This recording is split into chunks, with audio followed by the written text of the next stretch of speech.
Hey, Coach. So glad you found the video. Couple things. First of all, make sure you subscribe and like. Second thing, go over and check out teachhoops.com for coaches who want to get better. Let me show you how to put a roadmap and become a nationally ranked coach. I've done it for 30 plus years. Let me help you do that over at teachhoops.com. Let's head off to the video. Going live. Hello, coaches. Welcome to another episode of Coaching Youth Hoops. If you're looking at your screen right now, you'll recognize this face if you listen to the podcast on a regular basis, or see us on YouTube, I should say. We are back with Doc Shepler from the infamous Pinewood girls basketball team. He's been there for how many years at Pinewood, Coach? I started in 95, 96. So Okay, so do the math on that. So yeah, quite a few years. That's math, incredible that any coach stays around that long. 8 years, something like that. Yeah. I don't know. 29 years. I don't know. That's amazing that you've survived that long. But if you didn't listen to the podcast before, one, stop, go back, and then catch up to this one and listen to this one. And again, pull over, get your notebook out, because I guarantee you will want to take notes on this one. We have a pretty exciting subject. We're talking about vision, decision, and execution. Doc will explain his framework on that. This is going to be a good one again. But let's before we get started, let's talk about Doc here. Over 700 career wins, 6-time Division V California State champion. Guy's been around, had success. Shooting coach for Jeremy Lin. What else? We got 13 sectional championships, 25 league championships, 2014 state coach of the year. Nickname is King of Hop, which maybe you can tell us. Why are you the King of Hop? I'll let you explain that this time. I explained it the last time, so you go ahead. I want to hear your version of this. Well, the funny thing is, back in the mid 80s, I noticed players at the pro level and even college level when I was watching Steve Kerr and Craig McMillan play at Arizona, or Craig Hodges, Dale Ellis, Danny Ainge, Jerry Seasting, Scott Wedman. They would hop on their catch and they would get it off quickly. And I adopted that in my own particular game. And I started teaching individual lessons without cones and etc. back in 1986. They had tennis lessons, golf lessons, racquetball lessons. I was going to teach basketball lessons. Now every Tom, Dick, and Harry is a basketball trainer now. So make sure you choose that wisely, everybody.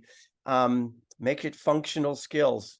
That's right. Keep the 2 balls and the 5 dribble combo moves at home. So anyway, with that in mind, I started doing that, and I became so much better because I had a quicker release.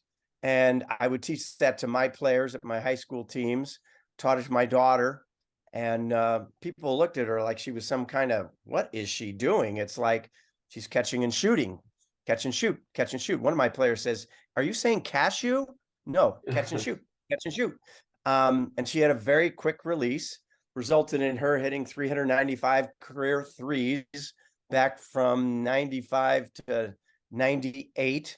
And this is how my team is played. And they're all known as hop shooters. Off a catch, they're all hop shooters. So it ran into quite a bit of flack from the traditional 1-2 people. And I still battle all the time with, when you dip the ball, it's going to be slower. I even had a Facebook convo this morning about Clay didn't dip on his corner 3 at the end of the third quarter yesterday, but he caught it here and he brought it to his chest. That's a dip. He didn't catch it at his chest and bring it to his waist. So we actually dipped the ball, but you can't convince people that video proof doesn't make it seem like that.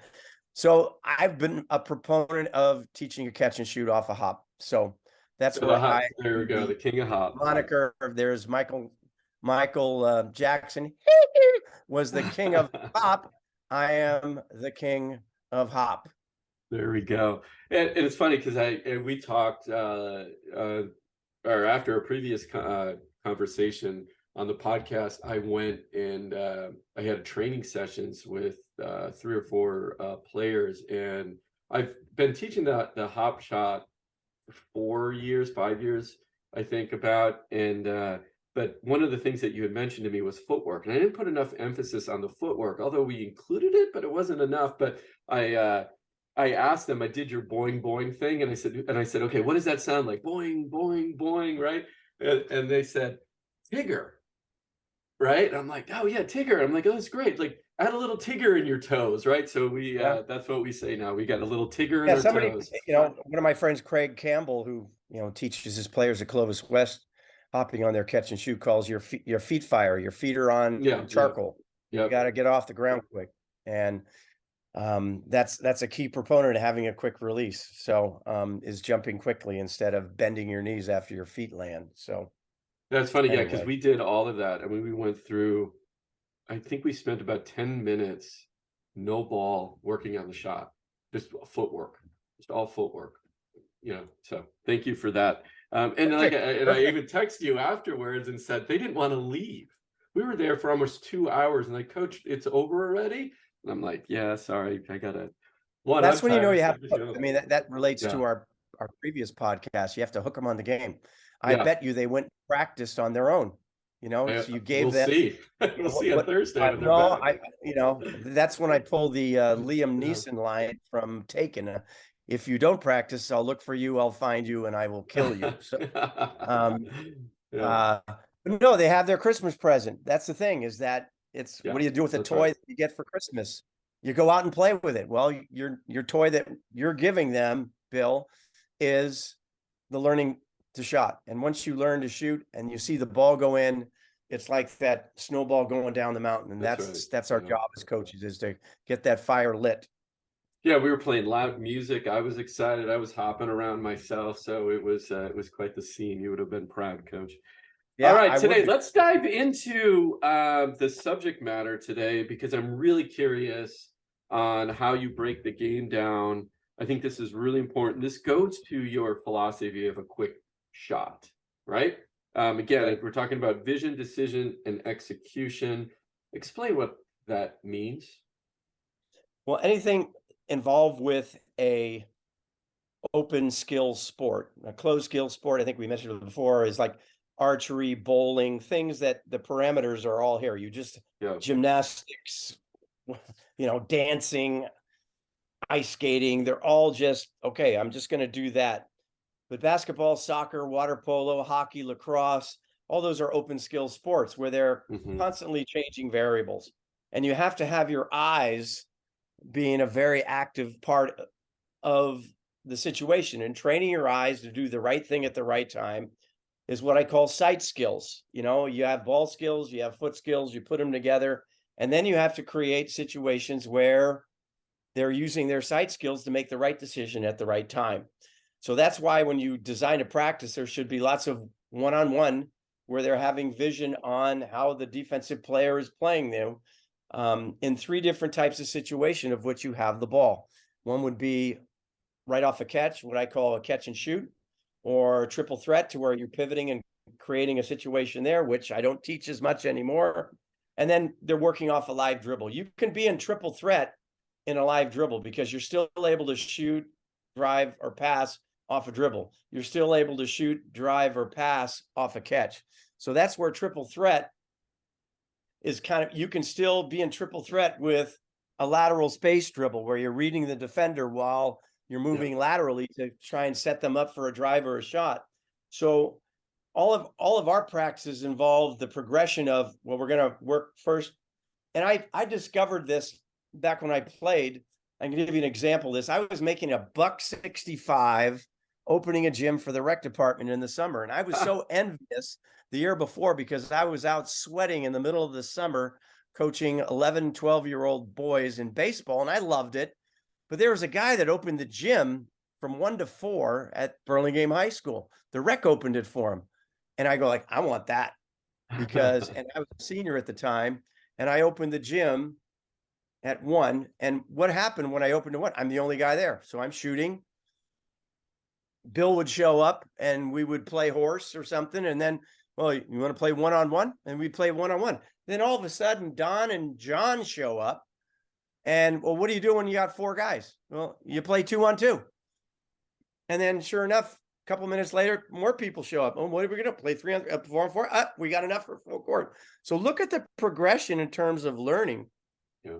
I have to first learn to attack my primary defender.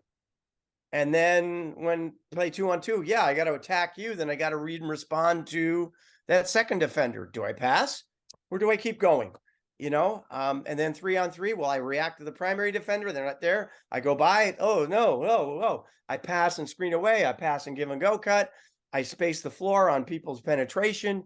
And then you play 4s. You have to work on your spacing. And then 5s full court. You work on your dribble move. So look at the progression that I experienced for 6-7 weeks as a basketball player that was going to play in junior college. Is like I got so much better because I was playing 5 days a week of 1s, 2s, 3s, and 4s. Mm-hmm. And to develop that vision, decision, execution template, you've got to first play one-on-one. You have to, the most important decision you want your players to develop is right when they catch the ball. They're going to shoot it or drive it. The goal of every closeout in basketball is to be there on the catch. Why? Because there's no advantage. Several of the guys and gals that I talked about in the previous podcast, whether it be Alex Sarama or Mark Cassio, Doug Novak, Brent Timpton, Alex Sarama, Ross McMains, they all have this in outline form and they're on the internet. All right. That's my George Bush, the internet, to where Brian McCormick as well, to where they have their principles and how they play offense in written outline formed. And it was like this is like candy for me. This is unbelievable. And I just absolutely loved looking at that. So the template of playing basketball is that you have to first read that defender on the closeout. Mm-hmm. I plan to shoot, I react to attack. And that's my moniker, where I'm thinking I'm going to shoot the ball and my reaction is to drive. So picture this, a baseball player plans to hit every pitch and they react not to swing because it's a ball high or low. But when there's no reaction not to swing, they continue on with what they planned and they hit the ball. Well, being an offensive player, you have the same mentality. I'm going to be a weapon when I catch the ball. I'm going to shoot it. Mm-hmm. I'm going to drive it, or I'm going to move the ball. The ball is always going to be shot, driven, or passed. And that's vision on that I'm making a vision. I'm making a decision to shoot or drive, but I make that decision more, not easier. You make it easier by having a set plan and then reacting to do it. So execution means the fact that I'm going to execute the right way to catch and drive, the right way to catch and shoot. And this is when it's funny, when I taught a catch and drive, I used to teach it with your feet parallel. An L, I jump stop, I cross over. I jump stop, I cross over.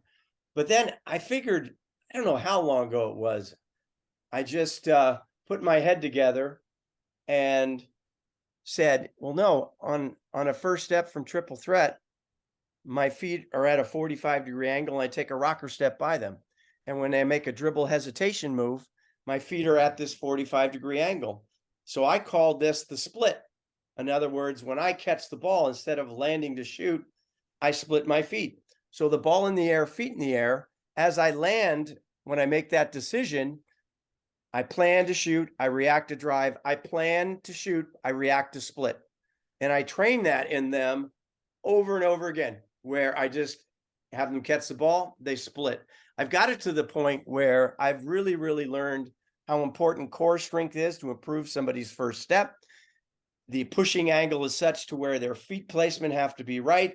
If you remember Kevin Durant, when his feet hit the ground, when he tore his Achilles tendon, this puts a lot of pressure. So when your feet are driving to your right, your feet are actually parallel to each other, but they're facing at 10 o'clock so they're facing like this. Why? Because you get more glute work into that maximum push, because it's just not your calf and your Achilles tendon. You're using your whole body.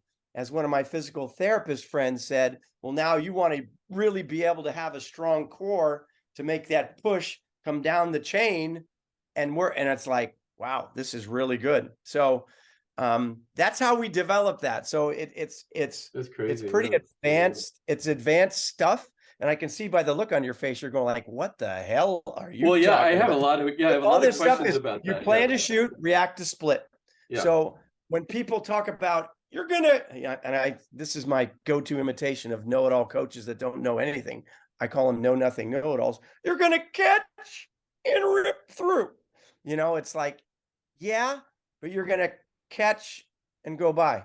Oh no, the ball's getting no. When you're catching and driving, you're gonna quickly bring the ball there, and your shoulder comes in front. They're not gonna get the ball. Trust me on that. So many times guys will catch and spend times whipping through, and they haven't driven yet. They haven't driven yet.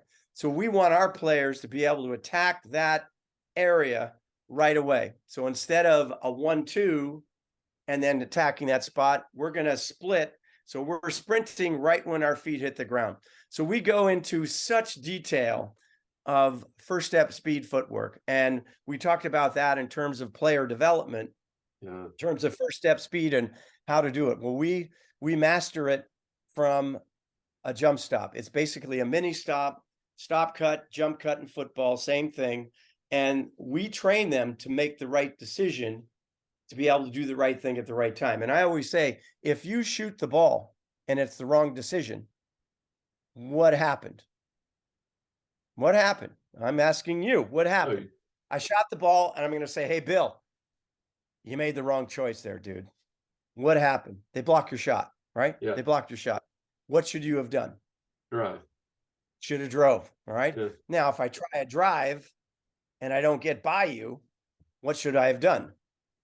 Should have passed. I should have shot. Oh, shot it. Yeah. I guess. Yeah. Because if there's enough, and this is where people make enough space. You're mistake. talking about. Yeah, I got you. I got you. Right. If I'm a dumb coach and I've got Bill Flitter, the best shooter in America, right? I got you on my team and you've missed your first 2 shots. Bill, you know what? I don't want you to shoot anymore. I want you to drive. Why don't you drive now? It's like, no, because you want to treat their vision decision to be right. You want to say, hey, Bill, those shots look really good. Next one's going in. I know it. It looks good. Keep shooting. Well, what would that do to you? You're going to go like, well, shit, the coach believes in me. Let's go. Right. Boost my confidence. Go rather than you don't want to shoot anymore because you're not on today. The best way to get on after you're off is to keep shooting. So the quacks that tell people that, you should drive more, they need to get to the basket. They're cranking, jacking, chucking threes up. As long as they're catch and shoot threes, it's going to even out. And if you don't hit them, that's all right. It's not like we're going to feed the ball into a 5'9" post girl against a 6'2" girl and get scores. So I want to step back though, because I think there's just a lot to unpack in this. So going back to let's just start how you land, because I think that's really important. So from what I understand from what you had said is, okay, I'm passing you the ball. Okay. Now I need to have the vision because I need to see where the defense is. So I need to know how I'm going to land, if I'm going to shoot or drive. But are you saying I'm landing the same way, whether I'm shooting or driving? No, that's not what you're saying. So there are 2 different ways to, okay, that's what I thought, because what I was confused about when you were talking about the feet apart. So if I know I'm driving, I land with my feet apart so I can do a rocker step and go. Is that I'm going to show you a video of a go and catch right here. Now this is Jalen. Can you see that? Yeah. I'll let it play one more time. It paused right now, so play one more time.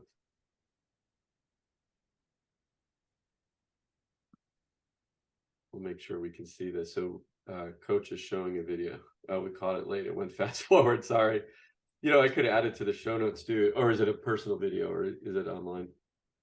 I could send it to you. Yeah.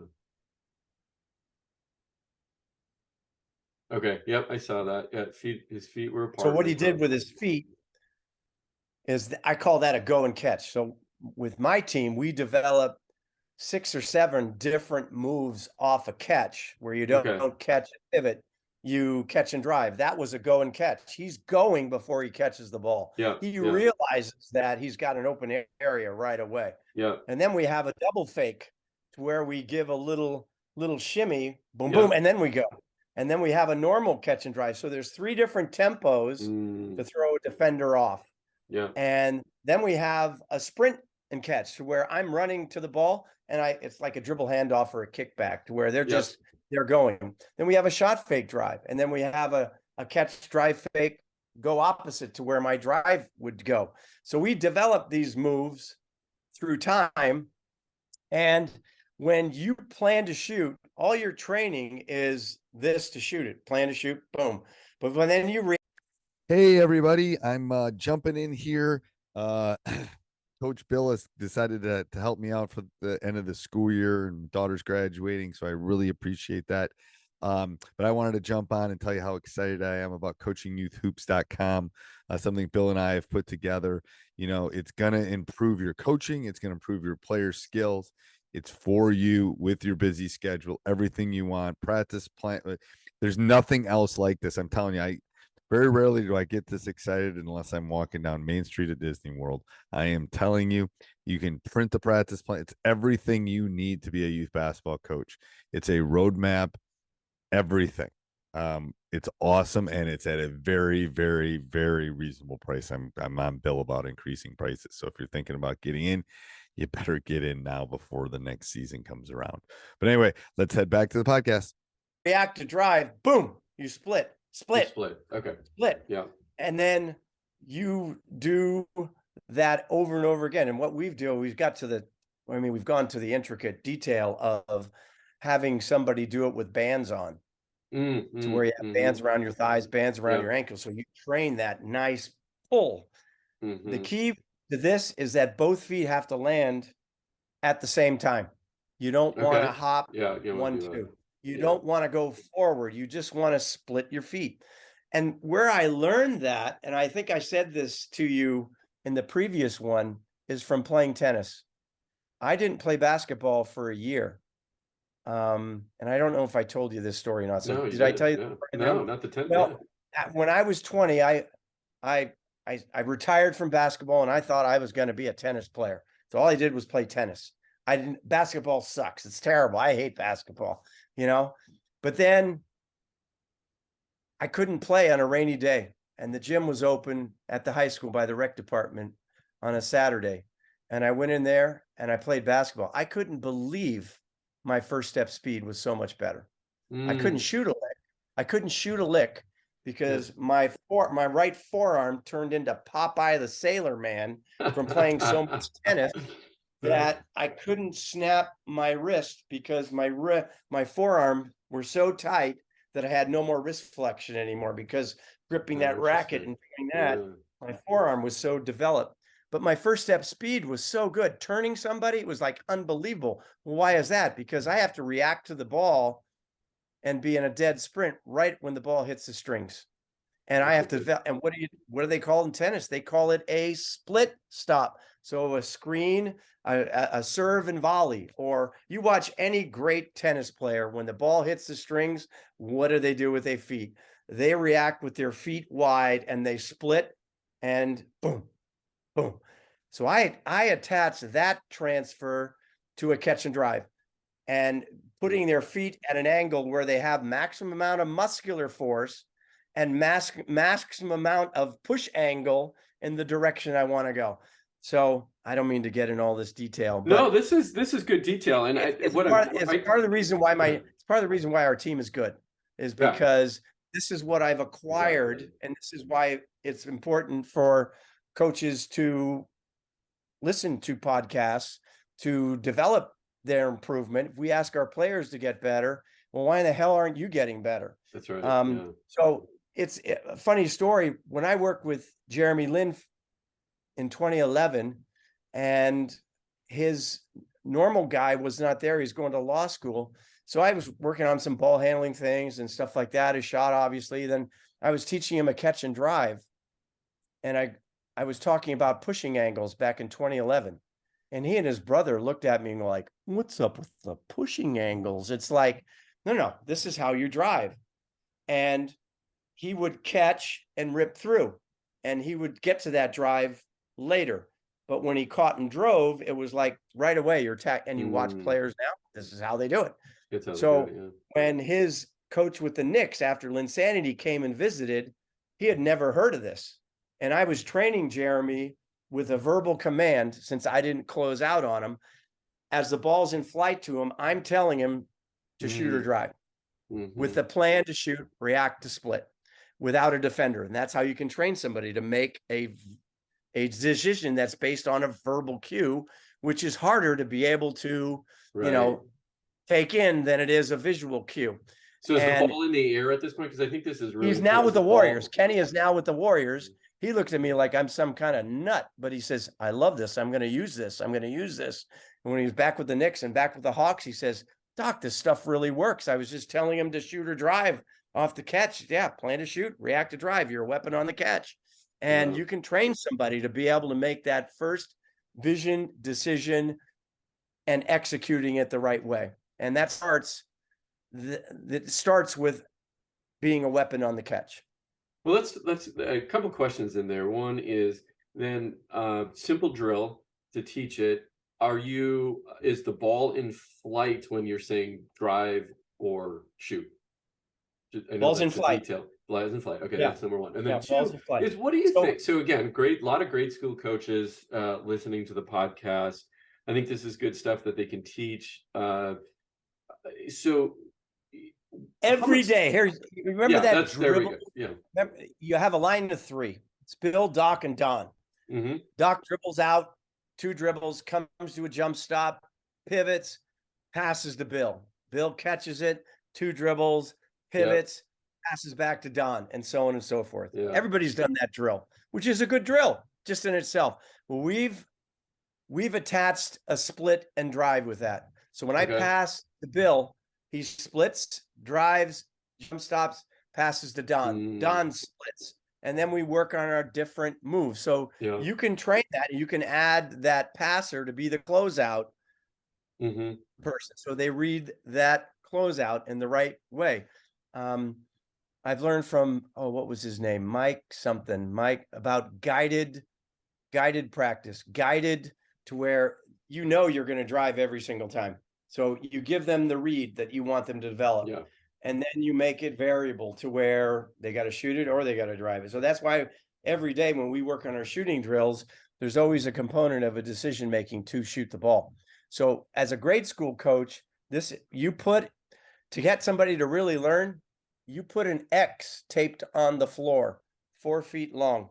And I call it the X drill. So if you manipulate your feet to be on that X, like there is on the dice or an X, their feet are going to be right on that masking tape, and they'll feel the pushing angle they want to be on their split and sprint.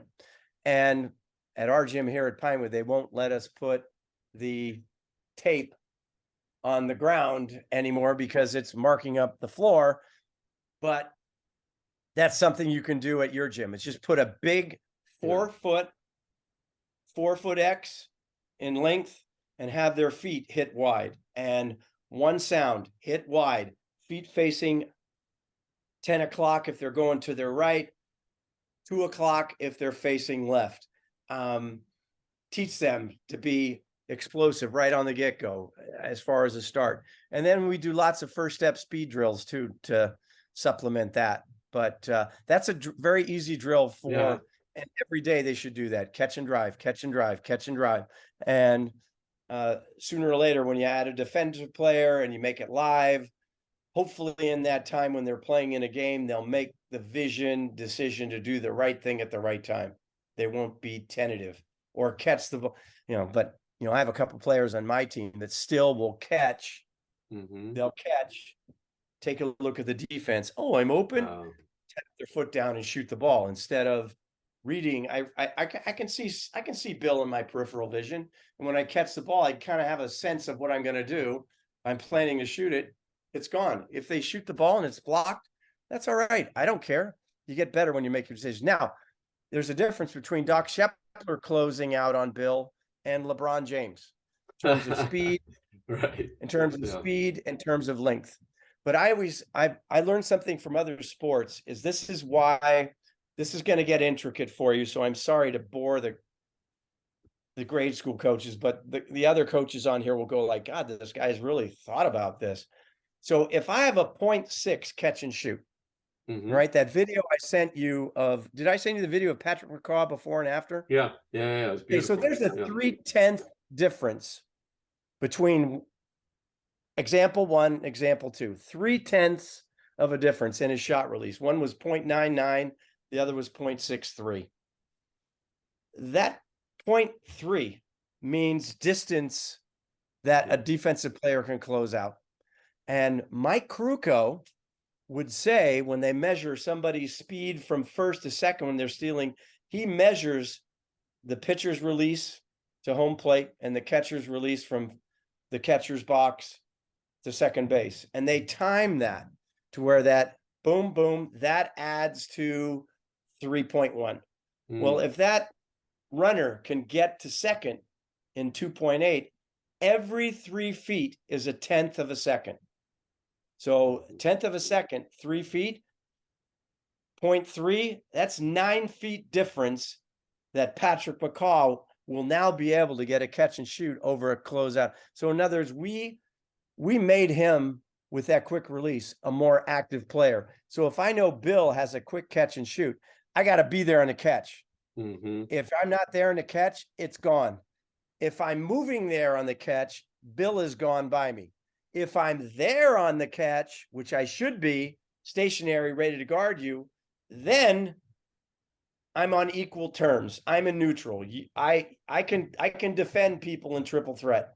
Yeah. You understand that? Yeah. So yeah. I noticed this when this is 15, 20 years ago, Yeah. that we would play those 3 different types of one-on-one, close out, off dribble, and off a catch, and triple threat off a dribble and off a catch, that the closeout offensive player would win every time. And it was like, oh, well, maybe I ought to just play basketball to where we create closeouts for our team.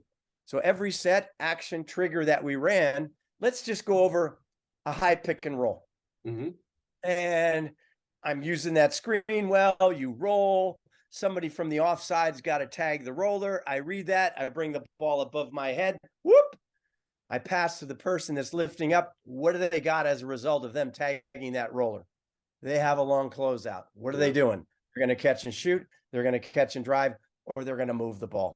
So when you talk about our offensive philosophy, it's all about creating advantages with our actions. And if the reason that our team is really good is that every girl has a quick catch and shoot, they all can shoot the ball. Hopefully I'll train them to make that good first touch decision. And then when we get in that situation, I talk about a first dribble decision. So I'm reacting to, with my eyes forward, I'm reacting to, where in the hell is the help coming from? No help? I'm going to keep going. Yep. So all the coaches that want their players, especially the youth players, you got to get to the rim in one dribble. They're 4'8". They're not going to get to the rim in one dribble. You know, they're too small. So don't have them get to the rim in one dribble. So I say you have to be full speed right when you start your drive. First dribble decision, you have to be under control. Yep. You can't be accumulating your speed. I call that the decision zone. Where am I going? And then if there's no help, I get to the finish zone. What finish am I going to use in this situation? So prescribing finishes that we've already repped out without a defensive player, now we got to work on advantage basketball to where now I'm working on finishes against that particular defender that's my primary defender. And then we work on finishes against a secondary defender, whether it be a floater, whether it be a Euro step, which people use all the time, there'll be the finish that they develop in players. I'll see people using a Euro step when it's not the right time to use the Euro step, which makes me crazy. But it might be a pro hop. It might be something to where I attack that defender and do a spin finish against that secondary defender. So first dribble decision is really, really important. Where am I going with the ball? And executing means giving the players the tools to be able to make the right pass. So we work extensively on maybe 15 to 20 passes that you see people make. But most of the time when coaches work on passing, chest pass, two-hand chest pass, out, bounce pass on the ground, overhead pass. They don't work on a lateral pass. They don't work on a baseball bounce pass. They don't work on an up-court pitch ahead pass. They don't work on a triple threat pass where I hook it around. I don't work on a post feed pass. I don't work on a pass off my dribble overhead pass. There's a ton of them that when we run our actions, we want them to make a vision, decision, execution to make the right executed pass. Because when we play, like I talked about in the other podcasts, playing keep away is a great game for kids to play, even at the high school level. 4-on-4, no dribble. 5-on-5, no dribble. To where they work on passing angles and delivery and pass fake pass and all those different things. But if they're not taught to make the right pass in a fundamental standpoint, then they're not going to be able to have the ability. They saw, they decided, but they threw the wrong pass. It was terrible. It wasn't the right pass. So it's our job as coaches is to equip all of our players with everything they need to execute whatever system you want to play in.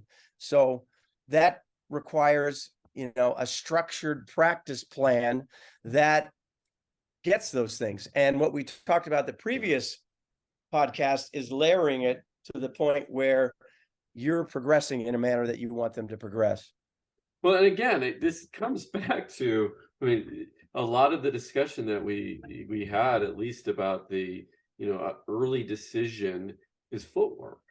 How Correct. do I land it? And, obviously I have the vision of, okay, am I going to land on two on the catch, or am I going to land in the split step because I'm going to drive? So, and then it's all footwork and practicing that footwork and getting stronger.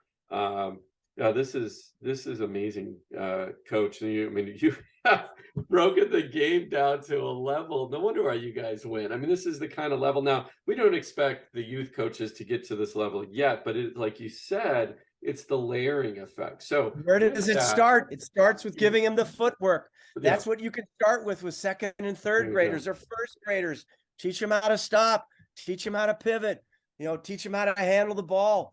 Teach them how to have fun. Hook them on the game. So when they, they're not going to be able to do all these intricate things that people want, but they can still know what their feet are doing. Their feet are so important.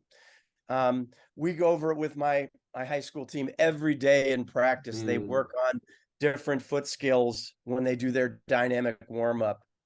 And when they don't do it right, Mount St. Shepler explodes. Hot lava. You're going to do it right. You're going to do it right. Yeah. And that's what kids learn 3rd, 4th grade. If you do it right, you'll be more successful. And when the kids are successful, the light bulb will go on and go like, hey, if you do it right. Yeah.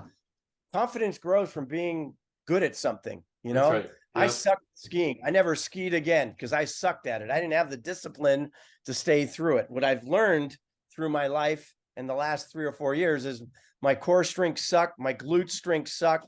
I was just a trained basketball player that didn't work on those aspects to make myself better in those regards. So I had these muscles that were overdeveloped and muscles that were underdeveloped. That's why I couldn't ski or water ski or do any balance work because I was terrible at it. At 69, I now realize why I sucked, but it's too late. It's too late. So, that's the thing where the youth coaches really have to do a great job of knowing they have a little embryo and you want to hook them on the game, that when they get better at it, when they get more skilled at it, they'll love it, and they'll stay with it and they want to get better. I always say I said this to you earlier when we talked before, It's like you want to give your kids the present of skills.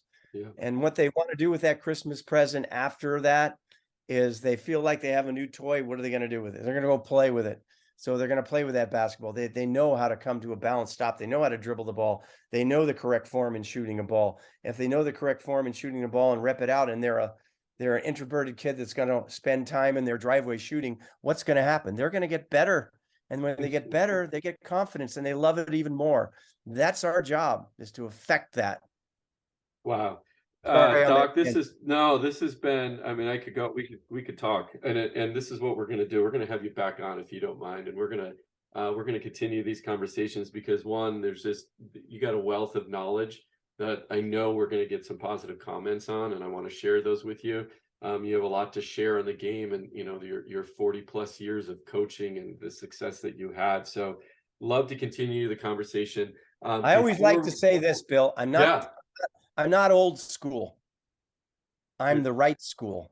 I love They that ain't confidence. it ain't old school. It's the right school. Right school. There you go.